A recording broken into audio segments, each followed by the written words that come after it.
स्वागत है आप सभी का एक और नए वीडियो में। तो आज के इस वीडियो में हम यहाँ पे देखने वाले हैं, ये वीडियो क्लास 10th के लिए रहने वाला है, जिसमें हम यहाँ पे सब्जेक्ट देखने वाले हैं सोशल साइंस। कल के वीडियो में हमने देखा था जो कि सोशल साइंस का जो टेस्ट सीरीज चल रहा है, यानी कि अभी क्लास 10th का टेस्ट सीरीज चल रहा है, जिसमें अभी यहाँ पे 12 तारीख को एग्जाम होने वाला है सोशल साइंस का। उसी का very very most important question हम देखने वाले हैं इस वीडियो में। कल के वीडियो में हमने MCQ क्वेश्चन देखा था, आज के इस वीडियो में देखेंगे सब्जेक्टिव क्वेश्चन, जो कि आपके टेस्ट सीरीज में, यानी कि जो आपका कल है 12 तारीख को प्री बोर्ड का एग्जाम, उसमें पूछने का ज़्यादा से ज़्यादा चांस रहेगा। तो आप लोग अगर चैनल पे नए हो तो चैनल को सब्सक्राइब करके वीडियो को लाइक कर देना, और जो MCQ का जो सेट 1 अपलोड हुआ है उसे भी आप लोग देख लेना। तो यहाँ पे हम देखेंगे क्वेश्चन नंबर पे ध्यान नहीं देना है, इंपॉर्टेंट क्वेश्चन यहाँ पे कराया जा रहा है, जो कि आपके टेस्ट सीरीज में यानी कि प्री बोर्ड के एग्जाम में पूछा जा सकता है, वही क्वेश्चन हम इस वीडियो में करा रहे हैं। 6 क्वेश्चन हम देखने वाले हैं, जो कि 2 नंबर के लिए रहेगा। और यहाँ पे पहला क्वेश्चन देखेंगे तो यहाँ पे लिखा गया है क्वेश्चन में, सत्ता की साझेदारी से आप क्या समझते हैं? उत्तर है यहाँ पे, शासन की व्यवस्था में समाज के प्रत्येक समूह और समुदाय की समाज भागीदारी होती है, और यहाँ पे है उसे सत्ता की साझेदारी कहते हैं। तो पहला क्वेश्चन था, ये 2 नंबर के लिए था। अगला क्वेश्चन रहेगा यहाँ पे, अगला क्वेश्चन यहाँ पे रहेगा, गहन कृषि क्या है? उत्तर हो जाएगा यहाँ पे, गहन कृषि या सघन कृषि जीविका कृषि का एक प्रकार है, जिसे भूमि पर अधिक जनसंख्या वाले क्षेत्रों में किया जाता है। श्रम साध्य कृषि है, जहां उत्पादन को बढ़ाने के लिए अधिक मात्रा में जैव रासायनिक निवेशों और सिंचाई का प्रयोग किया जाता है। अगला यहाँ पे, भारत में कृषि पर आधारित प्रमुख उद्योग कौन कौन से हैं? उत्तर होगा यहाँ पे, कृषि आधारित उद्योग एक तरह का ऐसा उद्योग है जिससे कच्चा माल किसानों के खेतों से आता है। कृषि पर आधारित प्रमुख उद्योग, जो कि यहाँ पे लिखा गया है, चीनी उद्योग, दूसरा में यहाँ पे सूती वस्त्र उद्योग, तीसरा यहाँ पे वनस्पति तेल उद्योग, चौथा यहाँ पे रबर उद्योग, पांचवा यहाँ पे दूध व्यवसाय, और छठा यहाँ पे खाद बीज उत्पादन उद्योग, और यहाँ पे सातवां हो जाएगा जो कि यहाँ पे लिखा गया है पशु आहार उद्योग। ये question very very most important रहने वाला है, आपके फाइनल एग्जाम में ऐसा क्वेश्चन पूछ सकता है। तो आप लोग इस क्वेश्चन को अच्छे से देख लेना। यहाँ पे लिखा गया है क्वेश्चन में, औसत आय से आप क्या समझते हैं? उत्तर हो जाएगा यहाँ पे, जब देश की कुल आय को कुल जनसंख्या से भाग करते हैं तो उस प्राप्त राशि को औसत आय कहते हैं। और यहाँ पे है, औसत आय इक्वल टू देश की कुल आय भागे कुल जनसंख्या। अगला क्वेश्चन होगा यहाँ पे, जो कि लिखा गया है, प्राथमिक क्षेत्र किसे कहते हैं? उत्तर है यहाँ पे, ऐसी गतिविधियां जहां प्रकृति द्वारा प्रदान की गई वस्तुओं को प्रयोग में लाया जाता है तो उन्हें हम प्राथमिक क्षेत्र की गतिविधियां कहते हैं। अगला क्वेश्चन है यहाँ पे, दबाव समूह किसे कहते हैं? उत्तर है यहाँ पे, दबाव समूह एक ऐसा संगठन है जिसमें कुछ लोगों द्वारा अपनी विशेष उद्देश्य की पूर्ति के लिए बनाया जाता है। इनका राजनीति पर प्रत्यक्ष भागीदारी नहीं होती, परंतु यह अपनी नीतियों से राजनीति को प्रभावित करते हैं।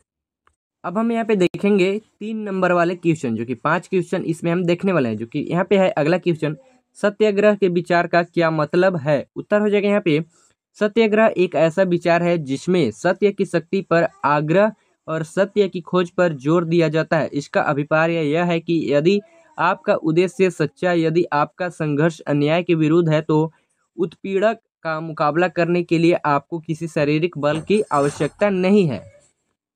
अगला क्वेश्चन है यहाँ पे, मानव के लिए संसाधन क्यों आवश्यक है? उत्तर यहाँ पे, मानव के लिए संसाधन बहुत ही महत्वपूर्ण है। यह किसी भी देश की अर्थव्यवस्था में रीढ़ की हड्डी का काम करते हैं। यह अर्थव्यवस्था की मजबूती तथा लोगों की समृद्धि का आधार है।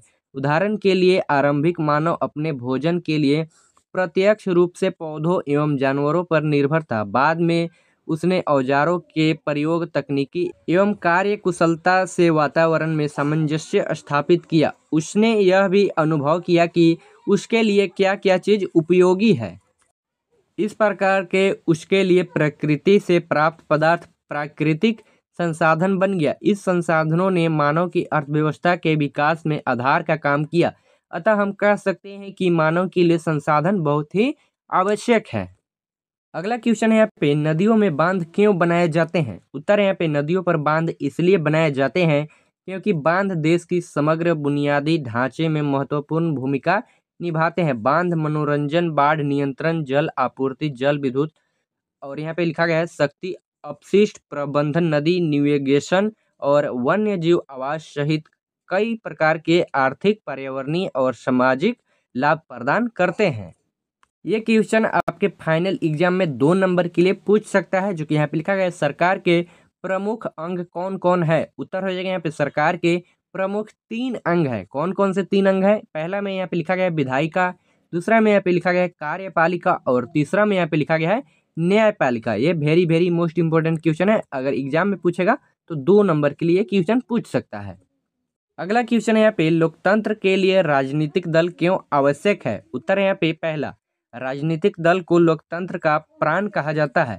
दूसरा यहाँ पे यदि राजनीतिक दल नहीं होगा तो सभी उम्मीदवार निर्दलीय होंगे। तीसरा यहाँ पे राजनीतिक दल जनता और सरकार के बीच कड़ी का काम करता है। इस प्रकार सरकार बनाने, जनता का प्रतिनिधित्व करने एवं देश के लिए कानून बनाने के लिए राजनीतिक दलों की आवश्यकता होती है। अगला यहाँ पे दबाव समूह किसे कहते हैं। उत्तर हो जाएगा दबाव समूह एक ऐसा संगठन है जिसमें कुछ लोगों द्वारा अपनी विशेष उद्देश्य की पूर्ति के लिए बनाया जाता है। इसका राजनीति पर प्रत्यक्ष भागीदारी नहीं होती, परंतु यह अपनी नीतियों से राजनीति को प्रभावित करते हैं। अगला क्वेश्चन रहेगा 5 नंबर के लिए और यहाँ पे क्वेश्चन है जो कि लिखा गया है सूरत बंदरगाह 18वीं सदी के अंत तक हाशिए पर पहुंच गया था, व्याख्या करें। तो यहाँ पे उत्तर हो जाएगा 18वीं सदी के अंत से पूर्व तक गुजरात सूरत बंदरगाह बंगाल की खाड़ी तथा लाल सागर बंदरगाहों से जुड़ा हुआ था। 1750 के दशक के पश्चात इस बंदरगाह पर भारतीय सौदागरों का नियंत्रण ढीला पड़ गया, जिसके कारण भारत में यूरोपीय कंपनियों के प्रभाव में निरंतर वृद्धि होती जा रही थी। यूरोपीय कंपनियों द्वारा व्यापार पर इजारेदारी अधिकार हासिल कर लेने से सूरत व हुगली दोनों बंदरगाह कमजोर पड़ गए, जिससे इन पर होने वाले व्यापार में नाटकीय ढंग से कमी आई। 1740 के दशक में इस बंदरगाह पर होने वाला व्यापार 16 करोड़ से गिरकर केवल 30 लाख रह गया। दूसरी ओर बम्बई नए बंदरगाह के रूप में उभर गए थे। अगला है यहाँ पे क्वेश्चन नंबर, जो कि ये लास्ट क्वेश्चन रहने वाला है 5 नंबर के लिए और यहाँ पे लिखा गया है क्वेश्चन में कॉर्न लॉ के समाप्त करने के बारे में ब्रिटिश सरकार के प्रभाव की व्याख्या करते हुए संक्षिप्त टिप्पणी लिखें। उत्तर हो जाएगा यहाँ पे ब्रिटिश संसद ने 19वीं शताब्दी में जो कानून अपने भू स्वामियों के हितों की रक्षा के लिए पास किए उन्हें कॉर्न लॉ कहा जाता है। इन कानून द्वारा विदेशों से आने वाली मक्का के आयात पर पाबंदी लगा दी गई। परिणाम स्वरूप जब खाद्य पदार्थों की ऊंची कीमतों से परेशान लोगों ने हाहाकार मचा दी तो ब्रिटिश सरकार ने कॉर्न लॉ फैरान समाप्त कर दिया। इस कानून को हटाने के बहुत महत्वपूर्ण प्रभाव पड़े। पहला यहाँ पे खाद्य सामग्री सस्ती हो गई, जिससे साधारण और गरीब जनता को खूब लाभ रहा।